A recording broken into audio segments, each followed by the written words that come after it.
And as the gas prices keep going up, it's come to our attention that people are starting to wonder or actually get more curious on why our builds oftentimes has good fuel consumption. We will talk about gapping plugs and how to gap plug because they're very important, and also the maintenance that we do. Like my fully built ESI gets 14.5 kilometers to a liter. That's 34 miles per gallon. Even ECU Later's EF gets 13 to 14 kilometers to a liter. That's 33 to 32 miles per gallon. And that runs 12.5, So it's fully built with cams, but it's really just efficient. And a lot of people would say when you start modding stuff, it starts to consume more. It doesn't when it's efficient. Even motorcycle owners locally can benefit from improved fuel consumption, and you will be surprised because by doing what we do, it's just like spending on regular maintenance. You can do it now or on the next scheduled maintenance.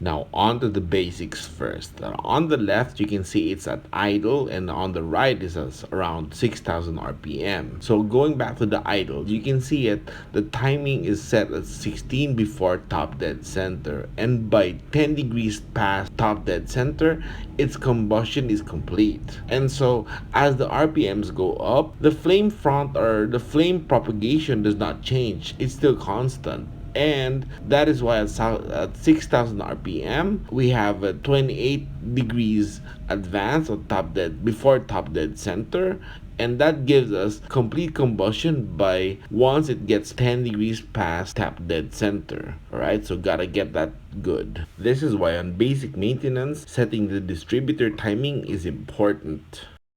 One thing that surprises me here locally is that on basic maintenance, they rarely change the rotor and distributor cap. And this is the rotor. You can see the silver tip on the end is where the current passes. And here's a used one. On the left, you can see the rotor, the contact patch is shorter than the new one, right? This affects power and fuel economy or fuel consumption. So these are the parts that actually wear out, so you have to change during maintenance. And this is an Integra Type R cap and rotor that I ordered from the US. So we were using it for a bit of maintenance so that the engine will have everything new. The thing here is that even if power gets to jump from the rotor to the cap into the ignition, it's using up its energy or most of its energy to transfer from pole to pole. This way, when it gets to the spark plug, it's not really that full power anymore, and therefore you don't get much power. And while it's not noticeable because you don't have misfire, your fuel consumption suffers, and you can get even the replacement ones. I've tried it, they last for like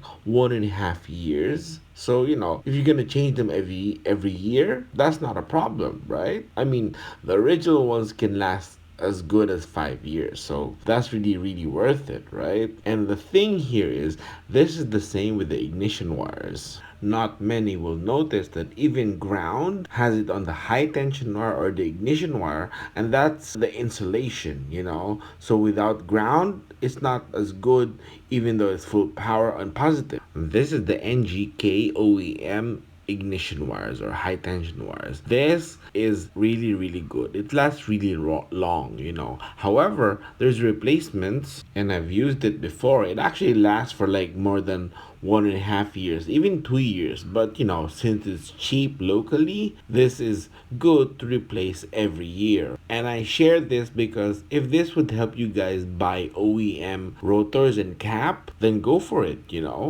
This would help. This is the brand Seiwa. It's Japan #1. All right, now To reiterate on the ground that we said that it's an insulation, remember this spoon high tension wires. It has its own ground, you know? Even the OG Nology high tension wires. Look, it has its own ground just like spoon. This is quite OG because this was existing way back in the import wars, you know. So you see, the energy from the coil to the plugs is important. Now let's go to gapping the plugs.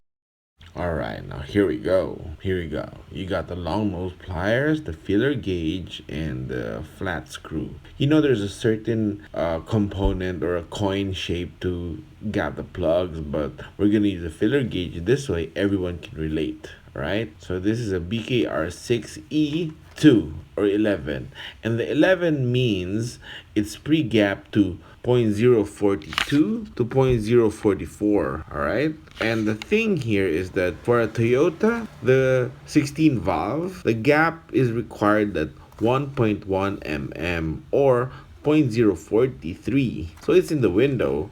And an SR20 DET turbo is 0.036. So, you know, your experts gotta know what it should be, right? Because we know. And if you have some questions on certain gaps, even on your motorcycles like a Wave or Nmax, feel free to comment below and we'll try to figure it out for you, all right? So here's the gap of the plug, all right? We're gonna show you how it is right out of the box. This way you can see.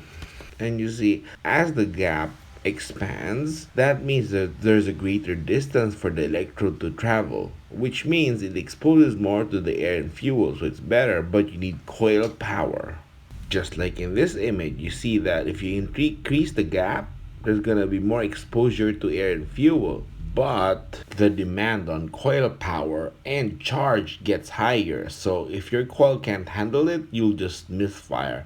And on turbos, it needs to be tighter because of a denser charge. So when you think about it, even on a motorcycle, what's important is having a good condition ignition wire or high tension wire, and of course the spark plug gap being gapped properly. In cars, because it's 4-cylinder or even more, the consistent gap of all four is very, very important when it comes to efficiency. All right, now here we are. Since it's pre-gapped to 0.042 to 0. Up to 0.044, let's try 0.043. So that's a filler gauge of 0.021 and 0.022. So let's try that just to be in the middle. Here you can see it. Okay, yeah, never mind. It's not zooming properly. Sorry, guys. So it's 0.043. So we're gonna try that. Hopefully it fits because it's right smack in the middle. Right? Let's check this. Okay, let me show you. Alright, okay, yeah. It doesn't fit actually. Look. So even if it's pre-gapped, it's gapped a little too tight. So let's try a smaller one, a 0.019 and 0.018. So it's 0.037. You know, just to be sure it fits. Okay. So it's gonna be like a slightly looser SR20 gap. Okay, let's see. All right. Oh, there. It actually fits quite snug and properly. So it's even if it's pre-gapped with a with a number 2 or 11, it's 0.037. So that's too tight. So hey, here we show you, we kind of changed the spotlights a bit, so hopefully it can focus better now. You can see we have 0.037 on the filler gauge. Look, see, it fits. That's a little too tight of a gap for for an NGK BKR6 2, It's supposed to be 0.042 to 0.044, not 0.037. So we're gonna get it all equal. Now, before we get to the vise, let me show you how we widen the gap. Some people just pry it open with flat pliers or flat screw, which is fine, but we try to be more careful, and we use the needle nose pliers and clamp on the tip, and we just pull it like that, not too much, and you make sure the base does not move. All right, so let's go.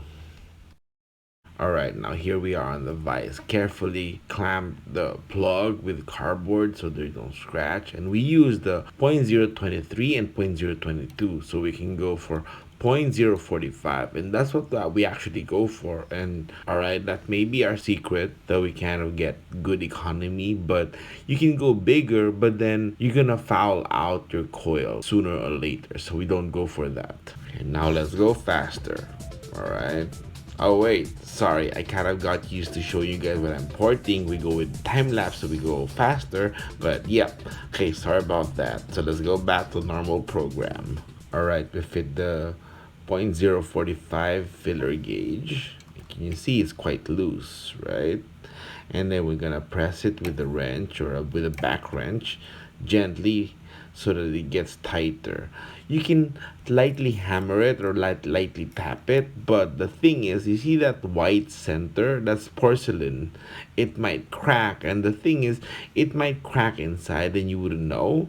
It'll just foul up a little sooner or prematurely. So we tend to do this, which is easier for us. It's kind of harder because you have to press in harder, but there's a lot of more room for error. So that means you can avoid it before it happens. So okay, now we go with the rest of the three so that it's complete. Now, before we conclude this, let me talk about when you increase the gap of the plug, naturally it's supposed to make more power or more efficiency. But if your coil is not strong enough, it'll get depleted or it's just gonna misfire. So it's relative to one another. And so when you're running a coil and plug, you have more ability or more strength on that. And you can read about it it's called stoichiometry. It refers to the relationship between the quantities of reactants and products before, during, and following chemical reactions. So everything matters or everything affects everything. I mentioned this because I know someone who was tuning a coil on plug engine and he said he changed the gaps, nothing changed on power. But that's because you didn't even adjust or change the tuning or even the timing advance. That's like a clown. Sorry. Alright, now we got done with all four. So let's double check before we repack it. So it's point zero 0.045. Alright, yes. Actually, you don't have to make it overly tight or overly loose. It's kind of just like adjusting your valve lash or tappets. As long as it touches, that's good enough. The gap, I mean. All right. Okay, yeah, it's good. See? All right. And it just slides right. It slides with a bit of friction, so that's really good. Okay, you go with a protective tip. Then box it. And the thing is, if you guys cannot do this right away, just buy a set of spark plugs. It's just locally, it's just like less than 500 pesos.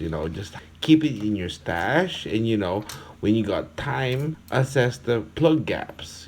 This way, when you're about to do the maintenance or change your oil, get all the things, including the distributor cap, the rotor, and the high tension wires.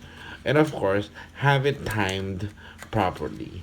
And it's gonna be really good. I mean, it's gonna start running a little bit better. It'll be a little bit stronger because it has a little bit more response, and that would lead to better fuel economy because you're not stepping on the gas as much because the car is responsive. This is the same thing with motorcycles. If your throttle is responsive, you don't have to squeeze the throttle so much. It's gonna consume less fuel, and we all need that in this day because fuel is really expensive. So feel free to watch this over and over just in case you missed out a few steps, and like the video. It helps spread it even better.